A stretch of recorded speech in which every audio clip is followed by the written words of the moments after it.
energy has to do with our entire well-being. So our emotional self, our mental self, our spiritual self, and our physical self. And we can't look at energy just as physical. So if you look at it not just as physical, where are you being drained or leaking energy when it comes to your emotions? Some people might say, oh, it's social media, or they might say like, oh, it's my mom or a certain friend or whatever. And it's like, okay, well, take stock of that, because you need to understand when you're leaking energy. Erin Coupe is a transformational coach, keynote speaker, and author who spent years as a high-powered executive before discovering that we're not just tired from being busy. We're hemorrhaging energy in hidden ways through our emotions, our thoughts, our relationships, and our beliefs. In this episode, she reveals exactly where these energy leaks are and how to overcome them so that you can realize your full potential. I used to feel so much resentment towards a lot of things and people in my life. Like, it was just nonstop. And this is all leading up to me really stepping into my own transformation and doing that hard inner work and really shifting my life by shifting my ways of being. But the reality was that was all me. That was the unconscious stuff that was just producing itself in my conscious world. Erin breaks down the practical steps to identify where you're leaking, how to stop it, and why this might be the most important work that you do. An iPhone, right, or a smartphone, it tells you that you need to update the software. And so you gladly go in and hit the button and update the software. Do you ever update the software in your own mind? Your thoughts and your beliefs are ultimately creating your reality. And if you're not going to go in there and weed out the stuff that no longer serves you, no longer fits in your mind, and put in the new stuff that you want to be there, that you want to fit into your mind, that you want to drive your actions in life and your behaviors, if you're not going to do that, it's not going to happen on accident. No one's going to be able to press that update software button for you. You'll discover why managing your energy, not your time, is the real game changer in life, and how to become the kind of person who leads from a full tank instead of running on empty. But when that darker, heavier, more negative stuff comes out of the subconscious and rises up to be seen, all healing is being able to see it and to accept it and embrace it. And then what I always say is just engulf it in light, engulf it in love, and just accept that it was a part of the past, but it does not get to control you.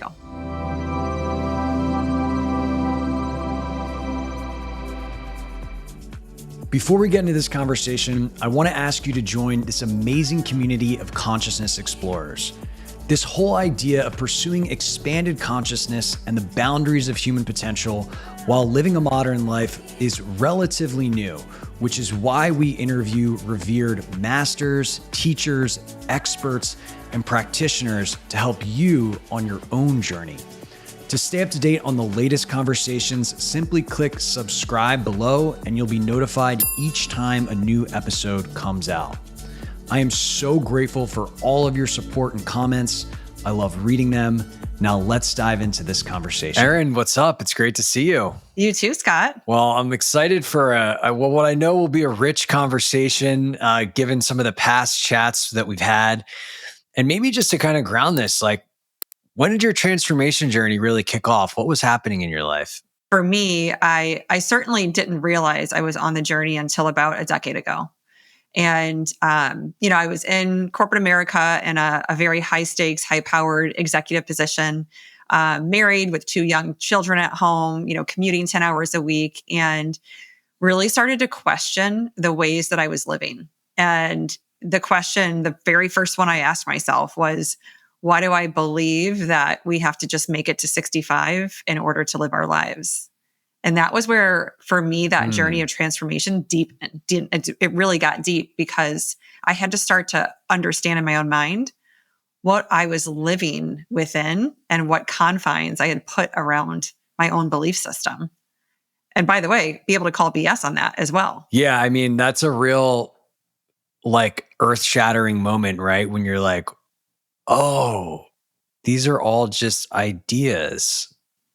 These are constructs that I thought were true, but there turns out they're just ideas. Exactly. Right. And it's like, and who put those ideas there? And, when you realize, oh, wait, it wasn't me. So what do I want to believe? Well, was there a particular aha or inflection that made you even start to question these things? I always describe this as I had this feeling or this notion, but it wasn't necessarily a thought process. So there was this uneasiness within me where I just kept feeling like this can't be it. We can't be on this planet for the short time that we're on this planet. We have no idea how long we get, but it's not long in the scheme of things. And how could we just be here solely to grind it out and try to make it to a certain age when we no longer have to work? Like, why is that the goal? And that notion, it wasn't thought, it wasn't intellectual. It was like a knowing within me. And that knowing is what eventually came out as questions. They came out as real words that I expressed to my husband, and my deep, I would say deep yearning or seeking for new knowledge and new ways of being started after really starting to express what I was feeling for some time. And I think this speaks to the heart of, at least like how I perceive your book, I Can Fit This In, was that feeling of just like, there's more shit we got to do. And then there's more, and there's more, and there's more, and there's more. And it's like, it kind of just feels like it never ends. Right. And it will never end. Yeah. It's so true. And we don't get more time in the day. Right. So the whole point of my book is I can fit in the things that matter to me rather than waiting for someday in the future thinking, oh yeah, I'll fit in the things that matter later on.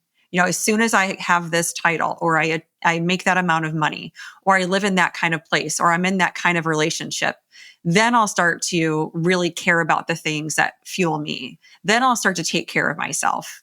Then I'll, stop drinking, start working out, be more nutritious, meditate, whatever it is, then I'll do those things. When in reality, we end up filling our lives with obligations and things that don't matter, or things that drain us even, or people that drain us.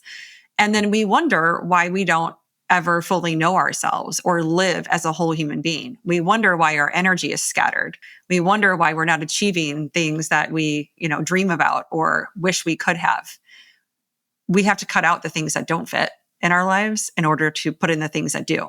When someone has this recognition, right? And I know you work with corporations and individuals and people who kind of like are like, okay, shit, this isn't working. And they have their recognition, right? They're not choosing the activities that they want to be spending their time on. And they're not, really living with who they know they can be, right?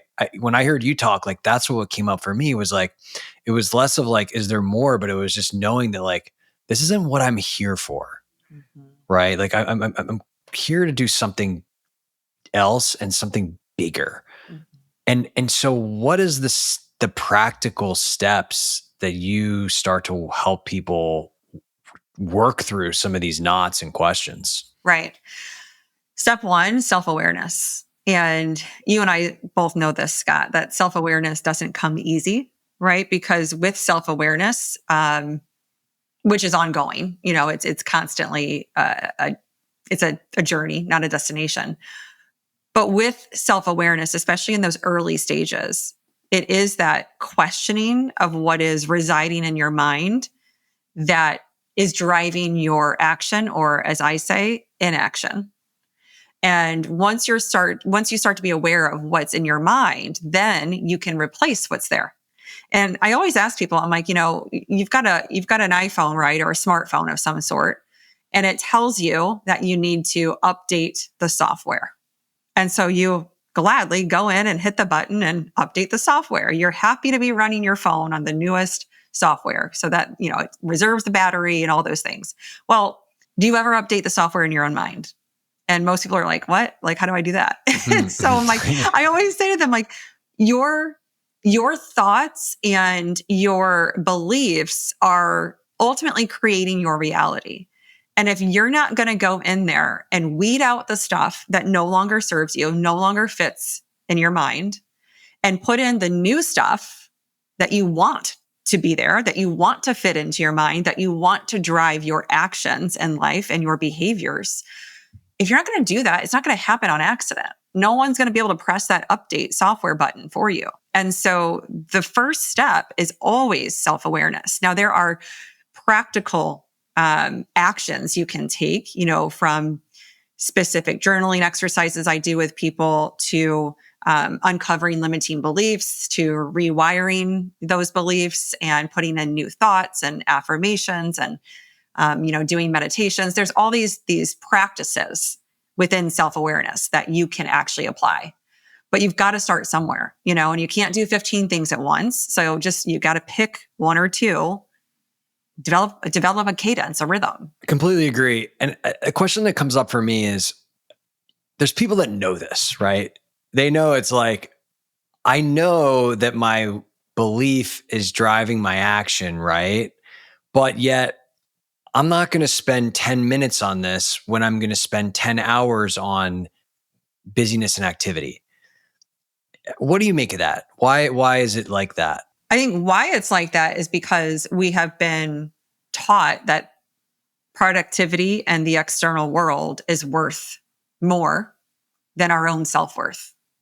So we've been told busyness, being productive, being as efficient as possible, which means multitasking everything so you can do as much as possible, that is what leads to ultimate success. Like that's what pushes you up the ladder. That's what earns you more money. That's what makes you more important, right? And so we have created this grandiosity out of busyness and productivity.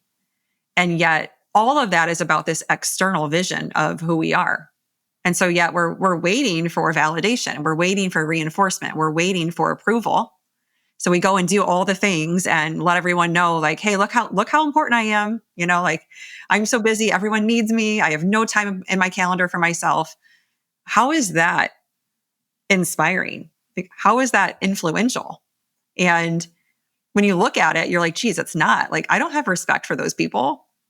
I don't even feel sorry for those people. I think, wow, they must really disrespect and dislike themselves. I just had a conversation recently with a guy who was close to someone who wrote a book called Richer, Wiser, something, that interviewed the top investors in the world, think like Warren Buffett and people like that who are really, really big time. And someone asked him who is most successful of all those people? And his answer was the people whose family still wants to spend time with them at the end of their lives. Because so many of these people with extreme success sacrificed everything from a relationship and family perspective to get that, right? And in many cases, the family didn't want to hang out with them, right? Their kids didn't really want to be around them, right? Because they hadn't invested in that relationship. And so... Right. It's funny that you say that. I just had a conversation with someone recently, very similar to that. She's the daughter of a very, very wealthy family. And I didn't know this at first when we had first met, but she was telling me about her life journey and her story. And halfway through our conversation, she let me know what her family's business was. And they have many of them, and they also own a professional sports team. And, she said, my dad was not a good man. And he's no longer alive. She said, he was not a good man. He caused so much turmoil in our family. And yet everyone on the outside was just like, oh my gosh, your dad is amazing. And she's like, that's a joke. Like, he was awful. He was an awful human being. And so, yeah, it's kind of funny what we will project outward for all of that. Like I said, that validation and that approval. And yet if our own families don't want to be around us, like what's it all for? One of the concepts in your book that I thought is particularly resonant is this idea of kind of time management to energy leadership. And this is something that you're definitely not reading in the business school books, right? And I think as a recovering over-optimizer type person who is constantly trying to squeeze more out of every minute, like, I wish I would have had this lesson earlier. Talk to us about what that means to you. Yeah. I mean, to me, energy is everything. And we've looked at energy as in how much energy can I exert, for example, at the end of my workday when I go to the gym, or how much energy can I exert, physically in my day to just power through and get to the point of like dinner time and putting my kids to bed. And do I have anything left over? When in reality, energy has to do with our entire well-being. So our emotional self, our mental self, our spiritual self, and our physical self. And we can't look at energy just as physical. So if you look at it not just as physical, where are you being drained or leaking energy when it comes to your emotions? So I explain this to people, like, consider where you are really low vibe at times. Like, what brings you to that level? What brings you to a level of guilt and shame and jealousy and envy and those kinds of things? And some people might say, oh, it's social media, or they might say like, oh, it's my mom, or like, a certain friend or whatever. And it's like, okay, well, take stock of that, because you need to understand when you're leaking energy, it's like putting on your oxygen mask before, helping the person next to you. Like, you've got to refuel yourself or get yourself back to a level emotionally that is going to be resonant with where you want to be most often or more often, because then only from there are you emotionally full. Are you emotionally balanced? Are you emotionally harmonizing and not letting yourself kind of fall down the drain or the tubes, right? Or spiral. That's where people spiral. Then, what sets in if you're spiraling is, of course, anxiety or depression or dark thoughts and all that kind of stuff, which is a different story. The same goes mentally. So your thoughts, if your thoughts are low frequency, if you're having a lot of dark thoughts, energetically, that is low vibe. Energetically, you're losing energy. You have got to refuel your energy. You've got to think some different thoughts. You have to refuel. Same goes physically. Hydration, nutrition, sleep, all the things that we know. If we are treating ourselves physically unwell, of course, we're going to siphon energy. So we have to look at it like it's a more holistic approach. This is also like when it comes to spirituality, like belief in a higher power, whatever that power is, that's up to you. But having a bigger belief, working on yourself in a way where you are treating yourself and humanity like it's important, not like it's just, I'm just going to run my vessel, my body to the ground, and who cares? Like, we have to be constantly stewarding our energy in a way that is honoring our life, not dishonoring our life. Well, there's definitely some things I want to dig into to everything you just said, which there's a lot of notes there that have resonated with me. One thing with the thoughts is, it seems to me like there's kind of the ways that you can consciously direct your mind, but then there's also lots of stuff that comes up automatically. And when you get on a healing consciousness journey, there's a lot of stuff that ain't pretty, like lots of things that come into my awareness where I'm like, whoa, okay, that's like a lot and scary. And so do you distinguish when you say like, negative thoughts are low vibe, like those type of clearing things versus like the ways we consciously direct our mind? Yeah, I think, when some of that, like, we're like an onion, right? So there's all these layers, and yeah, there's so much stuff in the subconscious, which fortunately or unfortunately, we can't really control what gets stored there, because it starts happening from such a young age before we have any context to direct it. But that stuff will come up, and it's good when it comes up, even though it might feel heavy, it might feel dark, and it might be tough to process. In reality, it is, right? It's not easy stuff to face. But when that darker, heavier, more negative stuff comes out of the subconscious and rises up to be seen, all healing is being able to see it and to accept it and embrace it. And then what I always say is just engulf it in light, engulf it in light, engulf it in love, and just accept that it was a part of the past, but it does not get to control you. Right. Now, that is easier said than done. It takes some practice with that. And it does take, an active engagement with it. But for example, in my book, the introduction I wrote in my book about my childhood, I had a lot of stuff that was really, really stored deep in my subconscious that I did not want to let out. And I had to fight myself on it for a little while until I fully embraced it. And I have these ugly crying sessions that I didn't record them, but I took some pictures of myself while I was in Vermont writing the book. And I'm like ugly crying, and I'm sending it to my husband thinking like, you're not going to believe what just came up, but I also don't believe I can actually share this in my book. And then I realize I have to, because that's part of my healing journey, right? So when those things come up to be healed, to be seen, we don't need to fight them. We just need to embrace them And they're not going to be pretty, but not every thought has to be pretty or positive. You can see those, but you can still choose what you think about next. Yeah, I think I really appreciate that distinguishment. And in terms of like this energetic leadership things, and so identifying the activities, the things that are just the people, right, where we have the drainage, how does this connect to the beliefs and the subconscious, right? So like we can do a better job of like organizing our life through choices, right? But then also, what's the connection to the subconscious stuff around like that line of work, which is maybe a little bit less like, okay, I'm not going to see this person anymore because they annoy me, right? Or I'm going to give myself time to work out. Like, how does this all connect? Well, I think it's funny. So I've recently found out, this is kind of weird, but like I have found out there's like a couple family members and different parts of my extended family that have like unfollowed me on Instagram. Whoa. I know. That's kind of intense. It is. Christmas is going to be interesting for this one. Because like at first what comes up when I find this out is like, am I hurt? Right. And if I am, like, why? Right. So this is a part of what we do with stuff that comes up from the subconscious in general is question it. When in reality, when stuff happens, we question it. So what I realize is that the message is just the message. It's the messenger that usually has something that they are trying to convey.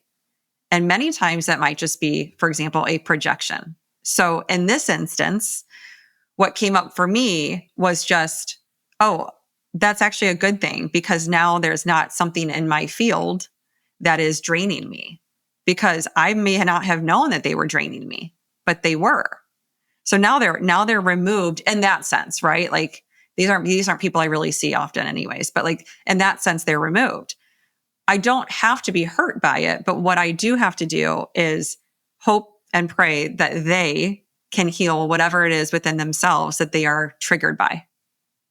Because in that instance, for them, I am just the messenger, right? They're your messenger and you are their messenger. Exactly. Right. So the message itself is for them to figure out and heal. And the message for me is for me to figure out and heal if there is one, right? That's for me to figure out. But in reality, I don't think that there is for me. And I've already dug into it. The reason there's not is these are relationships that I have not cared for. So I would also say on the subconscious level, when this stuff rises up to be known or to be seen, and not the family member scenario, but just anything that comes up for someone. Sometimes it's like that shadow stuff, like when people hear the word shadow, like your shadow self, it's the parts of ourselves that sometimes we will shun or stuff it down and act like it's not there. That doesn't work. It will always come back up to be seen. So it's best to just embrace it, journal about it, reflect on it, ask the questions to yourself and move through it and process rather than try to run from it. Yeah. I think the quote is what you resist persists. 100%. And I definitely know that to be true. Like it's kind of an unwinnable game to try to just like fight your own mind, the acceptance and the welcoming of what is. And then, the choice after that of like, okay, well, this is now my awareness. Like, what is my new reality or future or belief or whatever it is? Like, you have that sovereignty, you have that agency, but you only get to do that after you've acknowledged what's there. Exactly. And that's where, your question to do with like the energy stewardship being tied to some of this stuff with the subconscious. I mean, the more that you lighten your load mentally, the more that you do see these things and not try to run from them, but allow them to be there and accept them and then choose the thoughts you want to have next, the more that you do that, you do become lighter. And so as you become lighter, you will feel more energized. Let's talk about bringing your whole self to work. If you're like many executives, including myself at one point, you might be living a double life. You have your personal career, and then you have your personal growth journey. Conscious Talent is changing that as the world's first executive talent firm specializing in connecting leaders and companies who embrace inner work. Imagine finding job opportunities where your contemplative practice, latest retreat experience, and commitment to your personal evolution are seen as strengths, not secrets. What if you actually felt like your career supported this aspect of your life versus competed with it? Conscious Talent is building a community of leaders and companies who are committed to both combining professional excellence with personal transformation. If you're ready to merge your two worlds with a fully aligned career, join the movement at conscioustalent.com. Here you can sign up for our talent collective to stay on top of future opportunities or find your next transformative team member.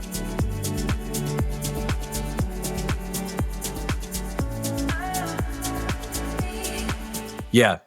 I mean, what's really interesting in my experience that aligns with that is like,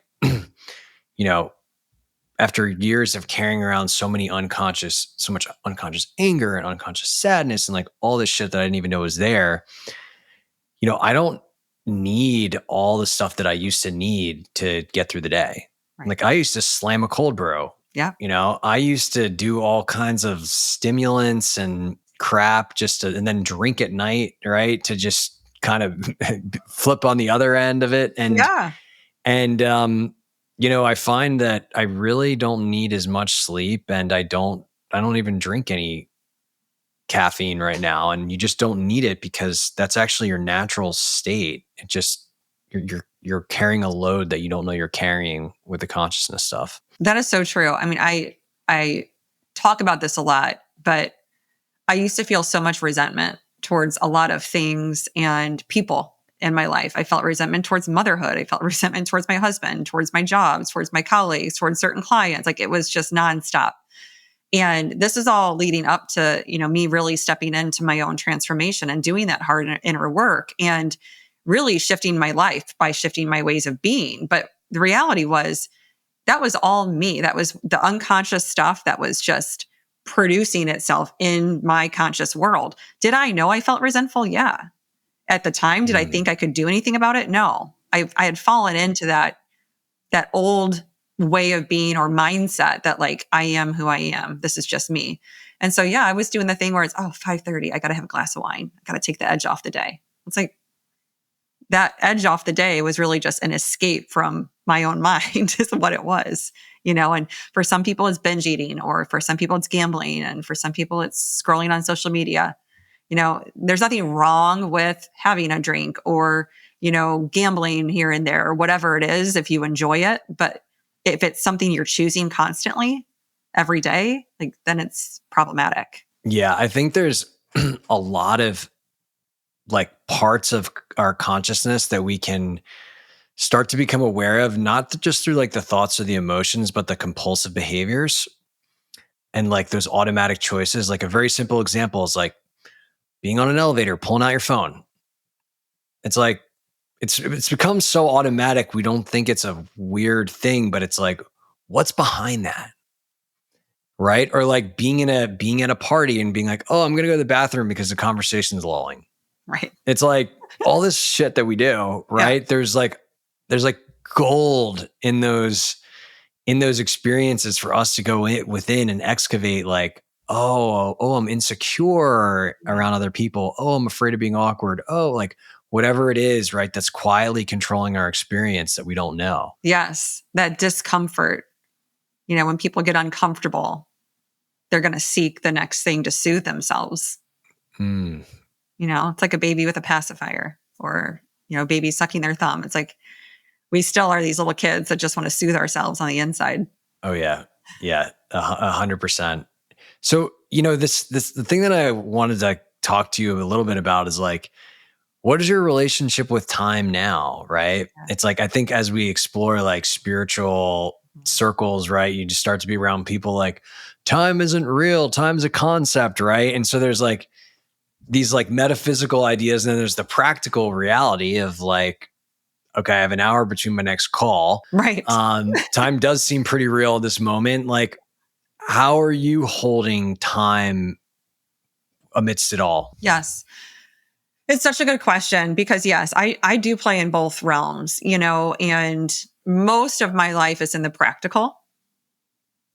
And yet parts of my life are in the spiritual and the metaphysical and the quantum, right? And so while I do believe outside of our 3D planet that time is not real, this is the life that I'm living at this time.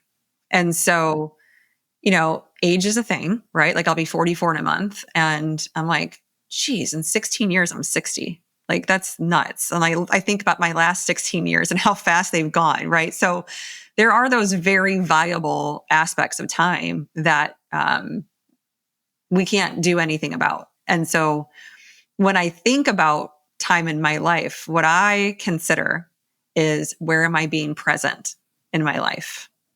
Each day, I am not fighting against, even before you and I got on this call, we're both back to back today. And I'm just like, but it's fine. Like it's just how it is today. That's okay. I don't have a problem with it. I'm not going to fight against it. I'm just going to move through it and be present through it. Every single day, I just give myself grace. If I can be present where I'm choosing to be present, then I have done what I wanted to do that day. That's all I want, is to be able to be present as much as possible in my life, not be constantly thinking about the next thing, not be constantly somewhere else, but physically in one place. So that's how I consider time. I'll consider energy more than I'll consider time all day long, but there is a calendar in front of me. I do run a business and I work more hours at the end of the day than I used to, but it doesn't feel like that because I'm so present within it that I know where I'm choosing to give my energy and attention is not only worthwhile, but I've chosen to do that. I don't have to do that. I've chosen to. Yeah, I love that kind of answer. And I completely agree where it's like, I probably work more than I used to as well in many regards, but doesn't fit. It kind of isn't really a fair assessment because it doesn't feel like work. Right. And so I guess I think it was something that a lot of you're running a business, you're growing your business as well on the side of the book and all the things that you're doing. And there's a constant list of shit you could be doing, right? That's the reality of being an entrepreneur. There's just constant opportunity, right? You could always be doing more and other things. And so how do you relate to that? Right? With the previous experience that you had where you couldn't fit it all in. And now, but that was when you were working for somebody else. Now you have this incredible opportunity in front of you. That's something that I struggle with personally. Yeah. This is, I feel almost a twofold answer for me, because for the first almost 5 years of my business, it was just me. It was me, and I have my creative director who designed my, now my third website that I'm on. She's done all of these amazing projects for me on the creative side, but it was really just an accountant that does work here and there. And that was it. And so I was creating everything, all of my content, then of course, servicing my clients, coaching my clients, delivering the keynotes, the workshops. And in reality, my business is me, right? It's, erincoupe.com. It's my business. It's me that the companies, the people engage with and hire. However, what I realized is that I'm not going to continue to grow my business unless I look at this a little bit differently and start to bring in the people that can really help me take it to the next level.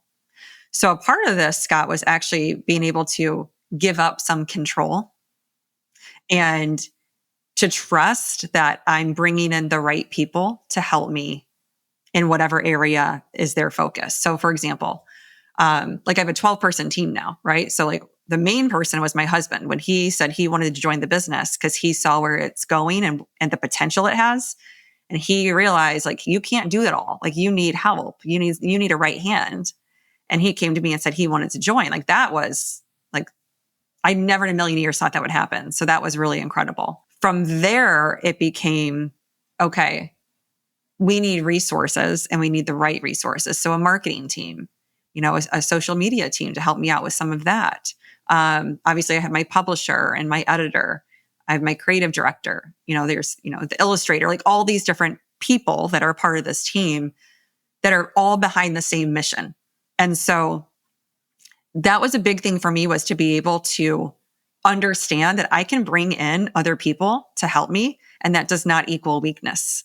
You see, when I was in corporate, I was pretty much a solopreneur within a corporation. It was like, go out, build relationships, bring in the business, service the business, and keep going. So I never really, while I had resources around me, I never really had like a full team approach. I was just used to, I just have to do things and I'll just get them done. I just kind of do it my way. It's ethical, it's moral, and I build great relationships and I just do it.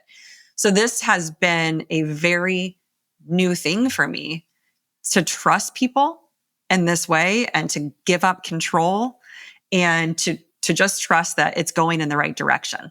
It's not been easy. I mean, it's been like the new evolution of my growth as a human being.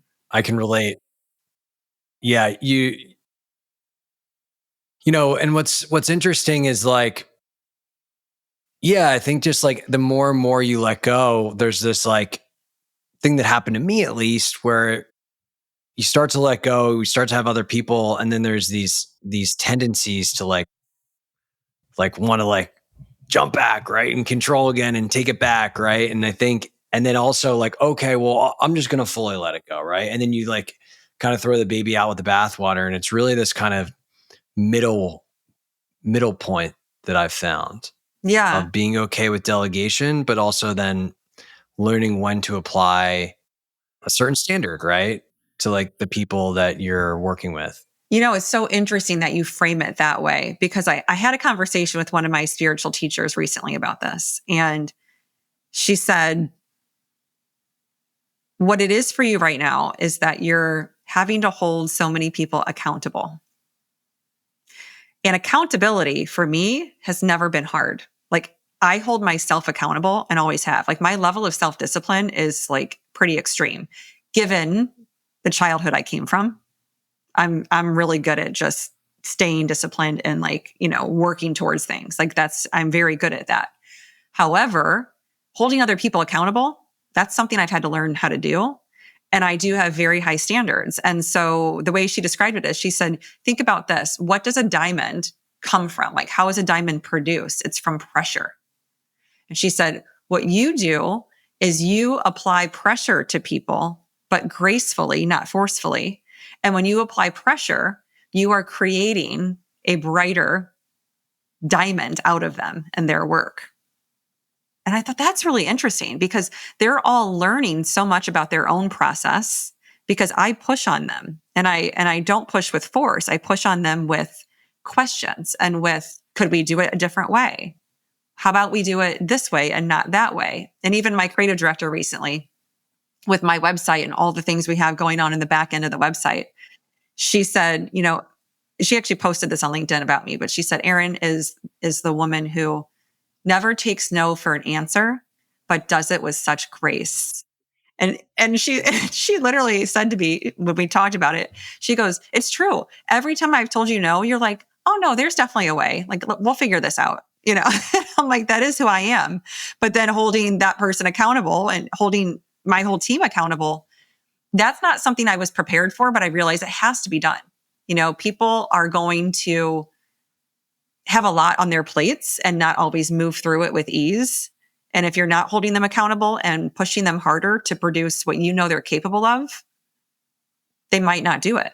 I appreciate you bringing this up, right? Because I think a lot of people hear a word like pressure in the business setting and they're like, well, that's not spiritual. Yeah. Right. Like there's just this polarized thinking, and that doesn't account for nuance. And, the irony of that is think about your own evolution, right? It wouldn't have happened if you didn't have any pressure. Right. Yeah. It's just kind of how the universe works. Right. And it's like Power versus Force by, David Hawkins. It's like, if the pressure is applied with power is, I'm not saying authority. I'm saying power as in, we can do this. I believe there's a better way. Let's think about it from a different angle. Let's come at it from another approach. Is there a simpler, better way to get it done, or to achieve what my goal is, even if it's not something you've done before? because the easy thing, right? And especially this is in business settings, the easy thing is to go, let's just do it how it's always been done. Cause it's going to take too much to redo it or to overhaul it or to find another way. But, if you're not being forceful in applying that pressure and you're not being authoritative or demeaning, like happens in business a lot of times, then the people are going to be okay with you pushing them a little bit and exploring what those alternatives are. One question I wanted to ask you is, so, you spend a lot of time working with corporations, speaking, workshops, and it feels like both of us are kind of early to the game a bit on this whole like integration of the inner work and actual work. What do you think the future of business and work looks like?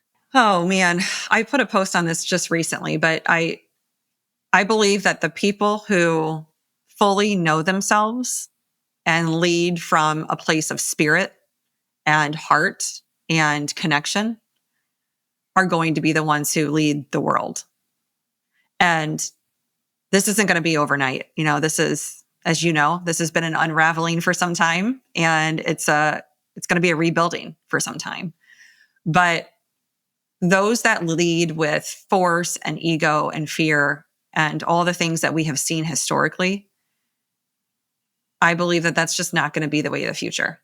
It's those who do the inner work. It's those who can speak on a level of spirituality and beyond just logic, beyond just intellect, but understand their emotions, understand frequencies and thoughts and creating reality. I mean, people who understand these things are going to be the ones who are actually leading humanity. And because of AI, I think we're going to need even more people in that realm doing that kind of work because of the efficiencies, because of the automations. Well, trust me, I agree. But what's been interesting is historically, what we've seen is like there are like these, peaceful societies, right? These people that are connected to their hearts and they're connected to the earth, and they just get run over, right? Like think about like Native Americans in the US, right? And people just coming in with guns who wanted to just conquest the land, right? We've seen it time and time again where that kind of more inner evolved being gets steamrolled. And I'm wondering why you think this might be different. I think this might be different because the overall consciousness of humanity and our planet is making a shift. So, whereas historically, from what I have read and, spiritual texts and things like that, historically, these were just societies that were making shifts. These weren't global humanity shifts. And so if it's one society conquering another, and their consciousness is on completely different playing fields, then, we know what happened in some of those stories you just described. But if overall consciousness is going to shift because of a new consciousness being introduced, AI, now, I am not Nostradamus, so I don't have a crystal ball and know how this is all going to shake out. But I do know that if overall humanity is shifting, rising, if our planet is rising, then some of the weaker stuff, some of the heavier stuff, some of the lower vibe consciousness almost has to fall away, because how can it stay with everything rising up? It's almost like an ocean, right? Like if an ocean or a body of water is going to rise up, up, up, well, then eventually some of the stuff that's heavier is falling to the bottom of it. So I just look at it almost like from that quantum physics perspective. It's like, how could it not, how could that not happen? Right. Yeah. It's like, if it's like aligning to the current. If this is where the current of Earth and this experience is going, then it's only going to be a matter of time between those people that have become really good at swimming against it are going to wear themselves out. Yeah. Yeah.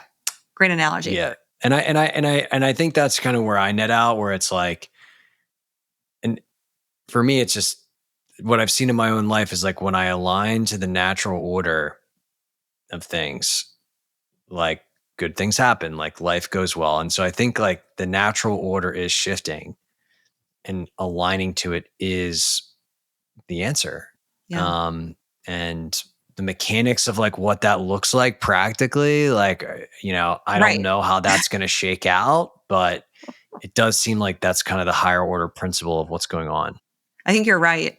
And we have no idea, what else is kind of happening or will happen. The thing is, if a lot of this is going to somehow harmonize, from a humanity perspective, then I think we're still going to see even more things go on. It's just this is a duality, this planet. And so there's always going to be good, bad, dark, light, positive, negative, whatever way we want to look at it. And so sometimes we just have to embrace that those things are going to happen, but also keep ourselves attuned, like you said, keep ourselves attuned with that natural order, with that natural rhythm and that belief. Do you think that as more people step into authenticity, like we're going to see the same thing with like lots of big companies employing lots of people, or will work fundamentally shift where it's kind of like more like lots of people like doing their own little thing? You know what I mean? Yeah, like kind of like a bigger like gig economy type of thing. Yeah. I mean, I just think about like whose natural authenticity is like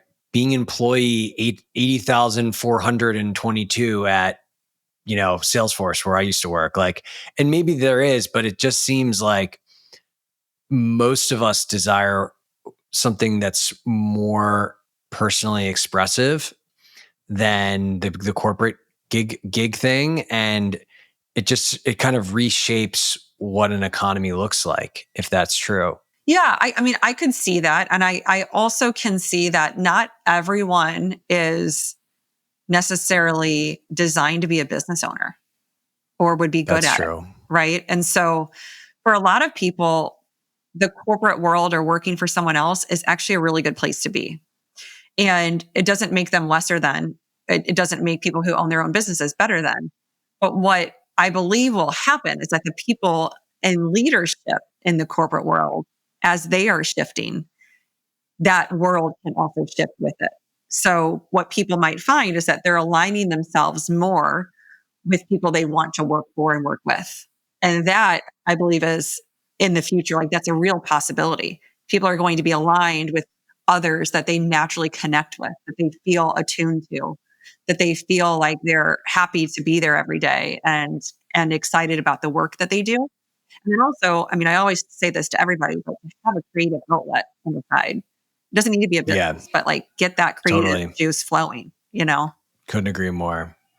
Well, I guess we'll have to see how it all shakes out. But Erin, this has been a lot of fun. I want to give you an opportunity to share more about your book and also where people can learn more about all the cool things you do. Yeah, thanks, Scott. So my website, erincoupe.com, that is Coupe like the car, so COUPE. My book is called I Can Fit That In. So you'll find it on the website. And also I have a podcast under the same title that is on all the streaming platforms and on YouTube. And I'm on Instagram at AuthenticallyEC. Awesome. Well, thank you so much, Erin. This was a blast. And You're welcome. just keep doing all the amazing things you're up to in the world. You too. Thanks, Scott.